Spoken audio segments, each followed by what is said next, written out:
So 2 nights before this, I was in another ambulance ride and I was very much flat on my back for that one. It was a very dark and horrific journey and I had my husband by my side, but this one I wasn't feeling so bad, so I insisted on sitting. I even had the presence of mind to bring out my phone to film.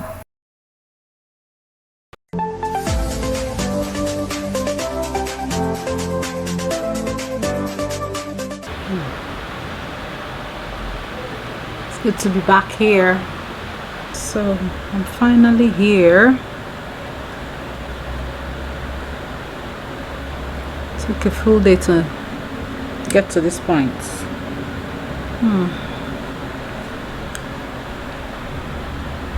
Preparing to film has taken me this long. There seems to be one excuse or the other to postpone.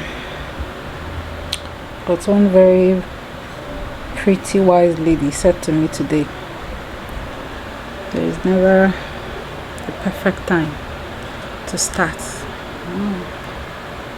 It's good to be reminded of all these things we keep forgetting. And it's also good to say hi guys, welcome back to my channel. This thing is not bright enough. I should have told these children to clear all these things. See, your toys are in my view. So we should keep them in our Move it away. What to use them for? There's such dust from my tripod, so the tripod stand has gathered dust. I ran away and left it. So I'm gonna clean it now.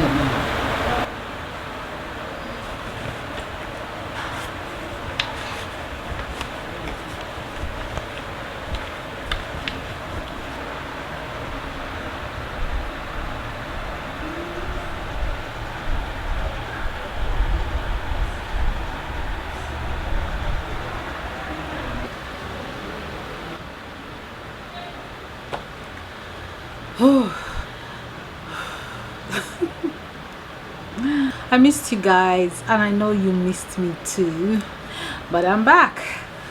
So I'm here to give you the gist, to gist you or to update you.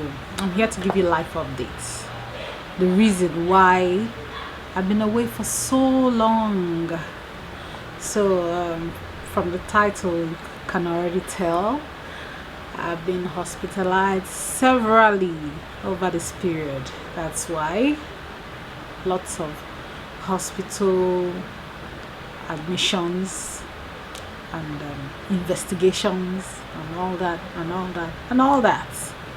Oh, so it started with ulcer pains. I thought self-diagnosed ulcer, so to speak, because I've actually been diagnosed with ulcer before, so I felt those familiar pangs and I knew it had to be ulcer, and I wasn't eating properly that period, so I just chalked it down to ulcer, and I endured the pains for some days. And I remembered bananas usually helps calm the pains, and then I sent for bananas, and immediately I started seeing results. The pain reduced, and I thought, okay, yeah, we got it. Then I should also mention that by this time I've already started bleeding, but I thought it has to be my period, you know. But the pains kept coming off and on like cramps, and I wasn't sure again what was happening. It wasn't like ulcer pains anymore. It became full-blown cramps. I could tell the difference when it's my stomach that is hurting and when it's my womb that is cramping. So by the time I made up my mind to go to the hospital, in fact, no be person tell me, that morning was crazy. First of all, the night before the morning, I rushed myself to the hospital.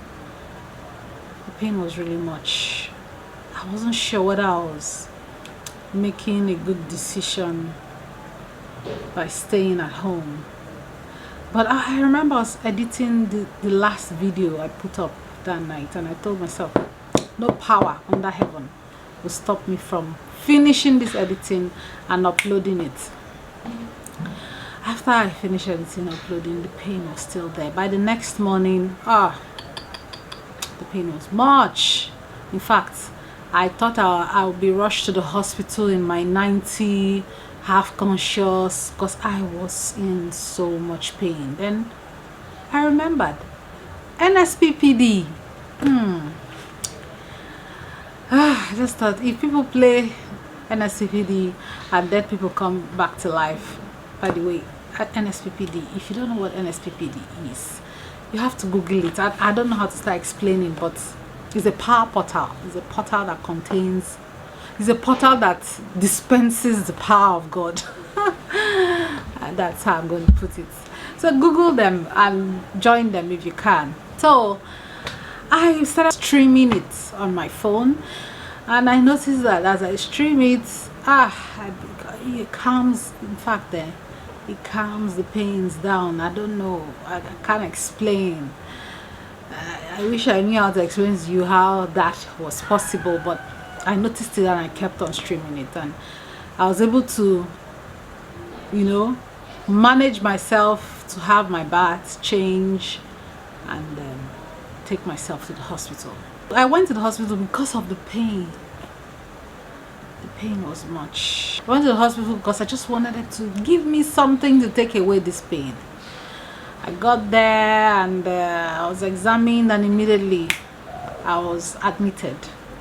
And it happened that my blood count was already very low, So as I got the results from my PCV, that's finding out that my blood level was low, that's when I realized that this bleeding has gone on for much longer than it should.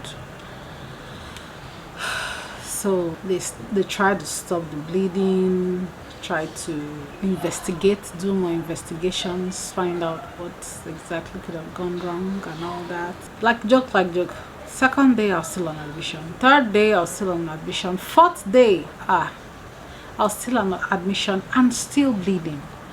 And I felt like the doctor panicked, because without even checking my PCV, he just assumed it's going to be really low. You've been here for 4 days, nothing has changed, you've still been bleeding, and he came in with a very low PCV anyway, so we're transfusing you. At that point, fear came in like a rushing mighty wind. I said, I had to call for backup. I reached out to my classmates, my friends. I said, pray for me, pray for me. Because at that point I could sense that I needed a lot of help. I needed a lot of help, and if the mind is not strong enough to handle issues, that's when things start going wrong, at least in my opinion. So, and I'm very glad I called for that backup, because that backup boosted my faith and helped chase that fear far away. But it kept hovering anyway, hovering around, trying to paint. Let's wait for Konga airplane. So the doctor asked them to transfuse me with 2 pints of blood. The first pint, I took it, no issues, no wahala, praise God. By the time they were transfusing me with the second pint, man, barely 5 minutes into it, come and see ground shivering, as in I couldn't control myself. I was just shivering, felt like fever from nowhere. I just knew it was the blood. If I knew how to shut down the IV, I would have shut it down without even calling anyone. But I pressed the bell for the nurses, came in, and they were trying to make me wait. Let's see what I said. We can't do that. Shut it down. So they shut down the IV, and the shaky stopped. So they wanted to still continue the next day, because they went, screened the blood, checked my blood again, check. They said everything was fine, they want to continue. I said, man, I don't want to feel the way I felt last night ever again in my life. And unless this transition is a matter of life and death, I don't think we should continue. Someone even suggested tell them to do your PCV first. If your PCV is in a bad place, then maybe you should succumb to the transfusion. So they checked my PCV, it was at 29. I was like, really, at 29, do we need an emergency transfusion? And they thought, okay, no, let's discharge you. So I was discharged, but I was still bleeding. A few days later, I started feeling feverish. A very familiar feeling from long time ago. I hardly have malaria. In fact, the last time I had any major malaria incident was secondary school. I was like, could this be malaria?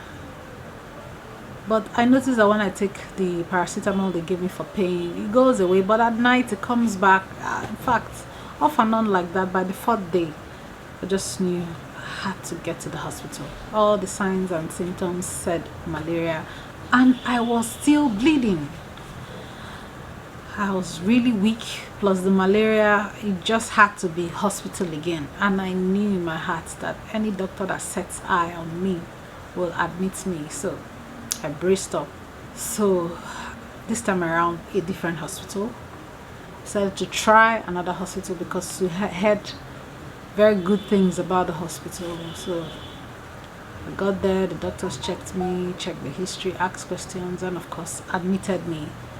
Then checked for malaria, and truly, yes, I had malaria. Happened that last pint of blood they gave me had malaria, and they don't screen blood for malaria since malaria is not considered such a life-threatening disease around here. They only screen for things like HIV, hepatitis, all those things and all that. They didn't screen for malaria. So I was treated for the malaria, and this hospital tried to do what the other hospitals couldn't do, trying to stop the bleeding. I stayed there for 1 week. Nothing was achieved. Did lots of expensive investigations, tried to find out something or one thing or the other. In fact, every time I signed the bills as I was leaving these hospitals, I just wondered, what if I didn't have access to healthcare? As in, what about those who don't have access to healthcare? How do they survive in this country? The bills were high. Bills were high, and I don't know. I think I'll show you a video of. There's one. That wasn't the only bill that was signed in this particular hospital, though, because my husband signed one the first day we entered of over 100. By the time I was leaving, another one was brought. I'll show you. I was like, wow, I gotta film this because I wanted to show my husband, but that I'm going to show you. Wow. But thank God, in all of this, my PCV didn't drop any lower, even though I kept bleeding. That was a miracle. I don't know how it happened. They were always surprised when they checked, and my PCV was still at the same level, though the bleeding was still going on. So as I was being discharged this time, I was advised, go home, eat up on veggies, beef up iron and all that, and that was the plan. I knew how to take care of myself. I knew how to beef up on all those things that give you blood, so I joyfully packed, looking forward to boosting my blood level, because I also heard that if I'm able to boost my blood level, it will also help reduce the bleeding, because something about the blood vessels or something reducing their contractions. I don't know, something like that. It's a thing.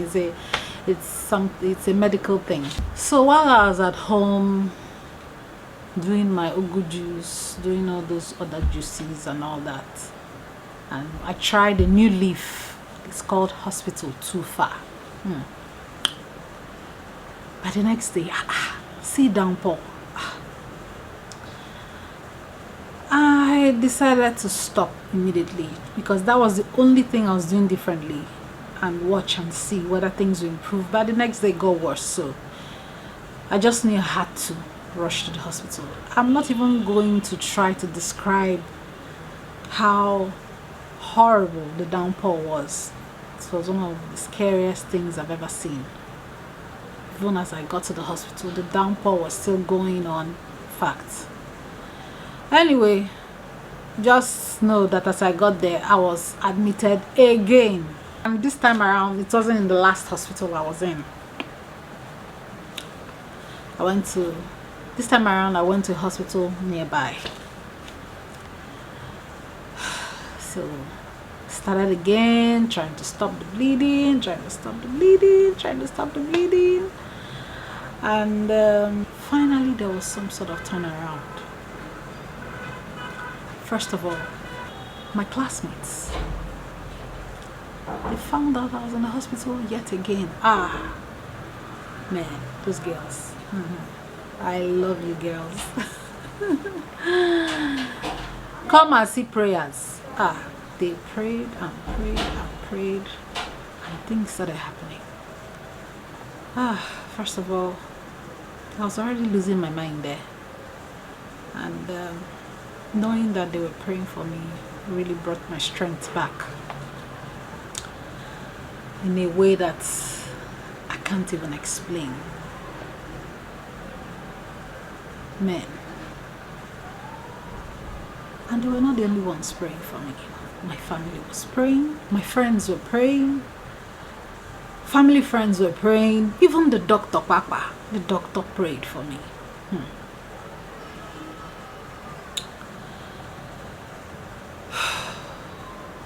I had a very dear sister, a very dear friend among the nurses, and at some point she asked, why are we giving you tablets that you could have taken at home? Why are we not giving you IV? And that really helped because I was just giving IV the first day. By the next day they reverted to tablets. So I decided to ask the doctor, why am I not on IV for these drugs? Why am I giving the tablet version that I could have administered by myself at home? And he was like, wow, as if you're right. And he quickly told the nurses to go back to IV and all that, and I started seeing a difference, but I still needed more. And finally I was discharged again. After 1 week, and I don't think it's because they were satisfied with the results they saw. I think it was mostly because they ran out of places to choke me. All the veins they usually pass the IV on, they're packing up on them, so there was nothing else they could do. I'll put a picture of the last place they put the IV. The very last place they put the IV before I was discharged was on my palm. Like, I've never seen that before, because they couldn't find a vein anywhere else, and they could see one here. This vein used to look bright greenish blue, but right now it's dark, and it still has the needle mark.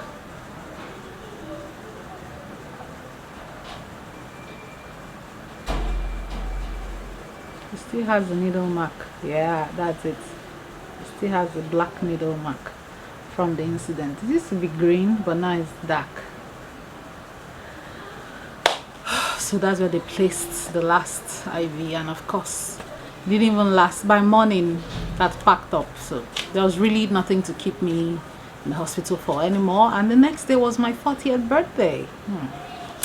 So the doctor found out it was my birthday, and I was like, no, you gotta go home. You gotta go home, girl. There's nothing we're doing for you here anyway. So they discharged me once again into the arms of the Almighty God, and He didn't disappoint me. Yeah, I had a fantastic birthday. I filmed a lot of it, and I'm going to share it with you guys, so watch out for that video. That was courtesy of my class girls. Yeah, correct babes. But it wasn't all needles and tears. There was lots of food, good food, depending on the hospital. Some hospitals had better food than others. Some of the hospitals couldn't really eat any of their food, but there was this hospital, God bless the caterer that handles the kitchen. Every meal back to back was a hit. Every meal, presentation, taste, correct. That was always something to look forward to and put a smile on one's face. There's also good company. I had my husband around me every time. Every night he was there. Most of the time, depending on the hospital, they won't let him sleep in the ward, but if they let him sleep in the ward, then he will share the bed, or if there's a spare bed, he will sleep on the spare bed. If not, he sleeps in the car. We're just doing it like that. It was really good to have him there. Amidst the poking needles, looking for the right line, the line that will hold. In fact, I feel like I now know how to put somebody on IV, you know, put the needle, put the line, or that whatever they used to chook it. Make sure that you get a drawback and all that. Then the different colors, blue, yellow, pink, and what they mean.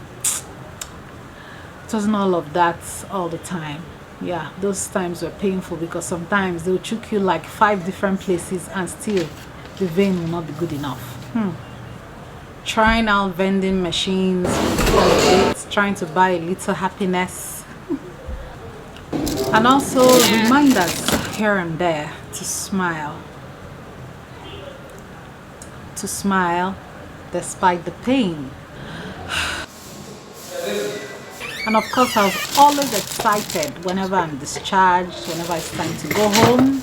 I pack with hope in my heart, with faith in my heart that I won't be coming back again for any other admission in any other hospital. So those times when I pack and go home to my family, go home to my bed, they're always happy times. So in my next video, I'll be sharing with you the genesis of all this. The very culprits, who or what is responsible for all of this, because we know who it is, or we know what it is. Hey birdie. Hello. Okay. No saying I may disturb you. Could this birdie that keeps coming to my window have a hand in all of these things that happen to me? Please, if you think this bird had a hand in this, let me know in the comments. Okay, what does that mean? Okay.